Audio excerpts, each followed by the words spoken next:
पास तीन तरह के लैंग्वेजेस होती हैं। एक हम कहते हैं DDL, एक को कहते हैं हम DML और एक को कहते हैं हम DCL। तो हमारा सबसे पहला क्या होता था, DDL होता था। DDL हमने लास्ट क्लास में डिस्कस किया था। तो DDL क्या होता है, इट्स वेरी सिंपल। DDL का मतलब होता है डेटा डेफिनेशन लैंग्वेज, यानी डेटा को डिफाइन करना। जो डेटा आपने ERD में क्रिएट किया है, अब आप उसको डिफाइन करना चाह रहे हैं। तो जो DDL का मतलब होता है वो होता है डेटा डेफिनेशन लैंग्वेज, जिसकी मदद से हम लोग ऐसे क्यूरीज, जिन क्यूरीज की मदद से हम डेटाबेस को क्या कर सकते हैं, डिफाइन करते हैं। डेटाबेस को डिफाइन करने का मतलब डेटाबेस क्रिएट करेंगे, डेटाबेस के अंदर टेबल्स क्रिएट करेंगे, टेबल्स के आपस में रिलेशनशिप्स क्रिएट करेंगे। उन रिलेशनशिप्स के बीच में हम लोग कभी चेंजेस कर सकते हैं, कभी कोई मॉडिफिकेशन कर सकते हैं, कभी उनको डिलीट कर सकते हैं, कभी उनको रख सकते हैं। इन सबको क्या कहते हैं, DDL प्रोसेस। ठीक है, यानी डेटा डेफिनेशन लैंग्वेज। तो डेटा डेफिनेशन लैंग्वेज के अंदर हमारे पास टोटली 4 क्यूरीज आती हैं। कौन कौन सी आती हैं, क्रिएट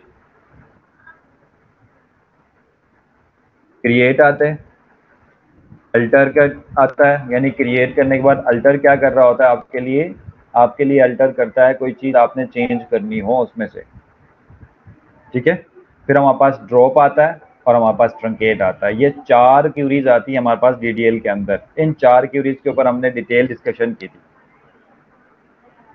कि मेरे पास अगर ERD मेरे पास क्रिएट हुई नज़र आ रही है मुझे, तो इसमें इस ERD को मैं डिफाइन कैसे करूं अपने डेटाबेस के अंदर। तो उसके लिए हम DDL लिखते हैं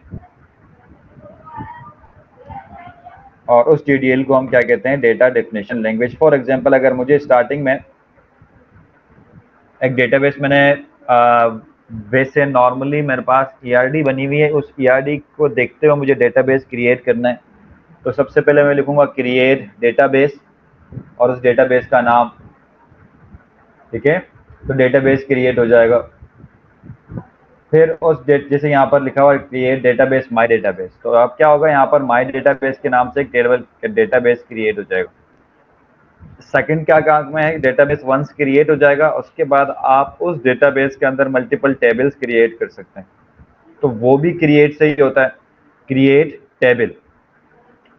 टेबल का नाम के बाद आपने ब्रैकेट्स को ओपन करने हैं। इस ब्रैकेट्स के बीच में आप जो भी क्यूरी लिखेंगे वो आपको कुछ इस तरह से लिखना होगा। यानी सबसे पहला काम क्या करना होगा, आपने अपने टेबल को क्रिएट करने का मतलब टेबल के अंदर आपने कॉलम्स क्रिएट करने हैं। तो जो आपके पास ERD के अंदर एंटिटीज के साथ जो एट्रीब्यूट्स हैं, वो एट्रीब्यूट्स एक्चुअली यहाँ पर आप लिखेंगे सारे के सारे।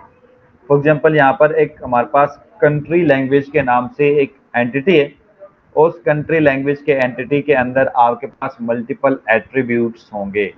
यानी एट्रीब्यूट्स क्या होंगे, कंट्री का कोड है, उसके लैंग्वेज है, उसका ऑफिशियल होना है, उसका परसेंटेज है। ठीक है, तो फॉर एग्जांपल हमारे पास ये उनके एट्रीब्यूट्स हैं।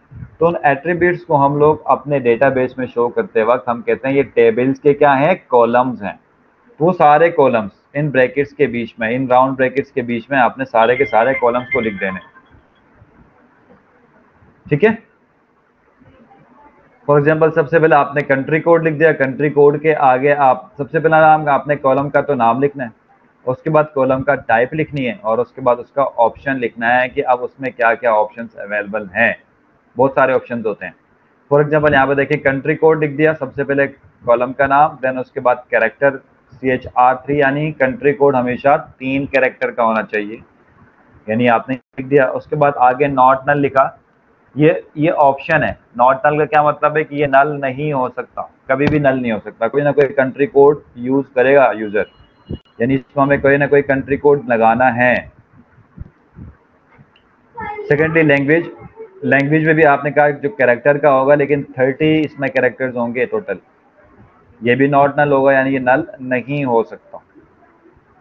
ठीक है, उसके बाद हमारे पास तीसरा कॉलम है ऑफिशियल होना, इज ऑफिशियल।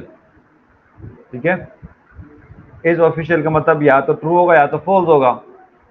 तो आप इसको ऐसे इंटीजर में भी डाल सकते हो, कोई 0 1 करके। आप इनम भी डाल सकते हो, जिसको ना इनमरेशन कहते हैं, यानी इनम कोई ऑप्शन, एग्जैक्टली कोई ऑप्शन होंगे उनको कहते हैं इनम। वो हमने इनम लिख दिया, हमने कहा इसमें या तो ट्रू आ सकता है या तो फॉल्स आ सकता है, और फिर हमने आगे लिख दिया नॉट नल, ये नल नहीं है, लेकिन डिफॉल्ट में क्या होगा, फॉल्स होगी। डिफॉल्ट क्या होगी, फॉल्स होगी। इस तरह परसेंटेज है, परसेंटेज हमने कहा ये फ्लोट में होगा, जो भी परसेंटेज होगा वो 3,1 है, यानी आपके पास पॉइंट के बाद एक ही डिजिट अवेलेबल है और 3 डिजिट का नंबर होगा, इससे ज्यादा का नंबर नहीं होगा, यानी 100% हो सकती है ना, उससे ज्यादा ऐसा तो नहीं हो सकता कि 1000%, तो 100% तक मैक्सिमम जा सकता है, यानी 3 तक जा सकता है, इसलिए इसमें 3 ही वैल्यूज आ सकती हैं और पॉइंट के बाद एक ही डिजिट आएगा, तो ये आपने फ्लोट के अंदर बता दिया। इसको भी आपने बताया नॉट नल है। अब उसके बाद आपने एंड में हमने बात की थी हर टेबल के अंदर उसकी कोई प्राइमरी की अवेलेबल होगी, हर के टेबल के अंदर एक प्राइमरी की होगी, और यही इसी प्राइमरी की मदद से हम लोग क्या कर रहे होते हैं, रिलेशनशिप बना रहे होते हैं डिफरेंट टेबल्स के बीच। तो यहाँ पर जो प्राइमरी की है वो ये प्राइमरी की नहीं बल्कि ये कंपोजिट की है, इसको कहते हैं, लिखेंगे प्राइमरी की ही, कंपोजिट की है। क्यों? क्योंकि कंट्री कोड और लैंग्वेज को मिला के ये की बना रहे हैं, ठीक है। तो इसका ये वो डिपेंड करता है आपके ऊपर, मैंने आप लोगों को बताया था की को सिलेक्ट कैसे करेंगे। डिफरेंट यूनिक आपके पास कॉलम्स होंगे, उन कॉलम्स में से कोई एक कॉलम जो आपको लगता है कि ये कंप्लीटली यूनिक हो सकता है, उसको आप प्राइमरी की लेते हैं, और अगर आपको लगता है कि ये कभी कंप्लीटली यूनिक नहीं हो सकता तो आप कोशिश करते हैं कि 2 कॉलम्स को मिलाकर की बनाते हैं। तो इसका फायदा ये होता है कि चाहे एक कॉलम में अगर डुप्लीकेशन आती भी है तो दूसरे कॉलम उसको क्या कर रही होगी, यूनिकनेस प्रोवाइड कर रही होगी। तो इसको हम कहते हैं कंपोजिट की। तो यहाँ पर इस वक्त कंपोजिट की क्रिएट हुआ, ठीक है।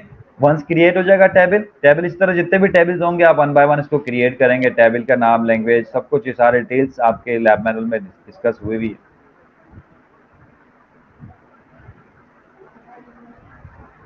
अब वो शो क्रिएट टेबल करेंगे, ये आपको वो टेबल का एक कंप्लीटली एक फॉर्म बता रहा होता है कि देखो टेबल क्रिएट किया आपने, इसमें ये चीजें हैं, ठीक है। ये हो गया क्रिएट का। तो हम लोग यहाँ पर क्रिएट इस तरह कर सकते हैं,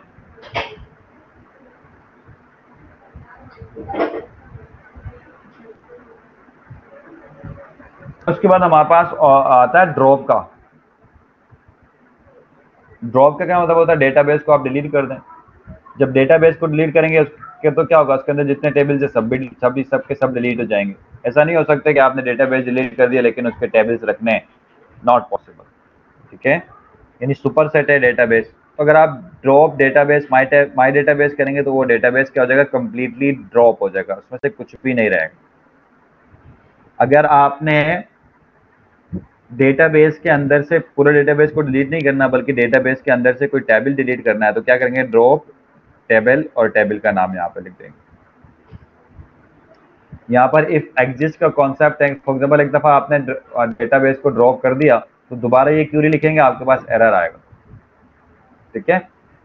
तो इस तरह से बचने के लिए हम एक चेक लगाते हैं कि अगर ऑलरेडी डेटाबेस है तो ही ड्रॉप कर दें वरना नहीं। तो ये आपको यहाँ पे वार्निंग देगा कि जो डेटाबेस अगर नहीं है उसके पास, तो आपके पास एक वार्निंग आएगा कि भाई डेटाबेस तो है ही नहीं,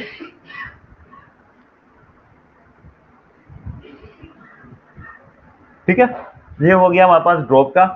फिर उसके बाद अल्टर का हमारे पास एक क्यूरी है, ये क्या करता है, अल्ट्रेशन करता है। अल्ट्रेशन करने का मुराद, फॉर एग्जाम्पल आपने एक टेबल क्रिएट कर लिया, उस टेबल के अंदर आपने गलती से एक कॉलम मिस कर ली, या एक कॉलम का नाम सही नहीं लिखा था, या उस कॉलम की आपके पास जो टाइप है वो सही नहीं लिखी थी, उसको हम सेट करते हैं अल्टर टेबल, अल्टर कॉलम से, यानी अल्टर के क्यूरी की मदद से।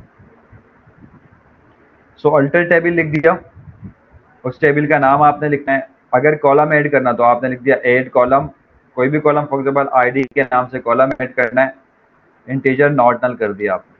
तो क्या करेगा, ये एक आपके पास EU कंट्रीज के अंदर एक टेबल क्रिएट करेगा, और टेबल जो EU कंट्रीज का टेबल है उस टेबल के अंदर एक कॉलम क्रिएट करेगा आईडीज के नाम से, ठीक है। अगर आप देखें यहाँ पर तो हमारे पास आईडीज अवेलेबल पहले से थी नहीं, अब जैसे इसने अल्टर कर दिया इसके अंदर अब आईडी आ रही होगी कि इसकी आईडी ये है अभी, ठीक है। ये देखें आईडी सबकी 0 आ गई स्टार्टिंग में, तो यहाँ पर हमने स्टार्टिंग में 0 कर दिया हो, तो ये कुछ भी नहीं डालेंगे तो क्या होगा, ऑटोमेटिकली इंटीजर है तो 0 इनपुट होगा। और जो अभी हमने बनाई है ऐड की थी, उस कॉलम को ड्रॉप करना चाहते तो सेम वही अल्टर टेबल, टेबल का नाम ड्रॉप कॉलम्स, तो वो कॉलम क्या हो जाएगा, ड्रॉप हो जाएगा। अब वो कॉलम आईडी का नहीं मिलेगा। इसी तरह हमारे पास मॉडिफिकेशन का, कि अगर आपने अपने टेबल के अंदर कोई मॉडिफिकेशन करनी है, फॉर मॉडिफिकेशन का मतलब आपने इंटीजर को अनसाइंड रखना है, यानी इसमें कोई माइनस में नहीं आ सकता कोई वैल्यू, तो हम उसको इंटीजर अनसाइंड कहते हैं, ठीक है। या फिर आपने आपने स्पेलिंग सही नहीं लिखी थी पॉपुलेशन की, तो आप उसको सही करेंगे, तो क्या होगा, आपने अल्टर टेबल, टेबल का नाम, फिर आप ऐड नहीं लिखेंगे बल्कि मॉडिफाई करेंगे। मॉडिफाई करना है किसको, कॉलम को। कौन से कॉलम को, न्यू पॉपुलेशन के कॉलम को मॉडिफाई करना है, और उसमें इंटीजर अनसाइंड लगाना है, यानी पॉपुलेशन के अंदर कभी माइनस में नहीं हो सकता पॉपुलेशन, तो आप कहते हैं कि हमेशा प्लस में होगा, अनसाइंड होगा, तो आप इसलिए इंट लिखते हैं और अनसाइंड नॉट नल लिखते हैं, ठीक है। तो आपके पास न्यू पॉपुलेशन, पॉपुलेशन अब चेंज हो जाएगा, न्यू पॉपुलेशन हो। देखिए न्यू पॉपुलेशन का जो पहले टाइप था वो हमारे पास क्या था, डेसिमल में था। अब जब न्यू पॉपुलेशन बनाएंगे तो उसका अब जो टाइप क्या है वो इंटीजर के अंदर है, तो क्या हो गया, मॉडिफाई हो गया। तो मॉडिफिकेशन आप इस तरह कर सकते हैं।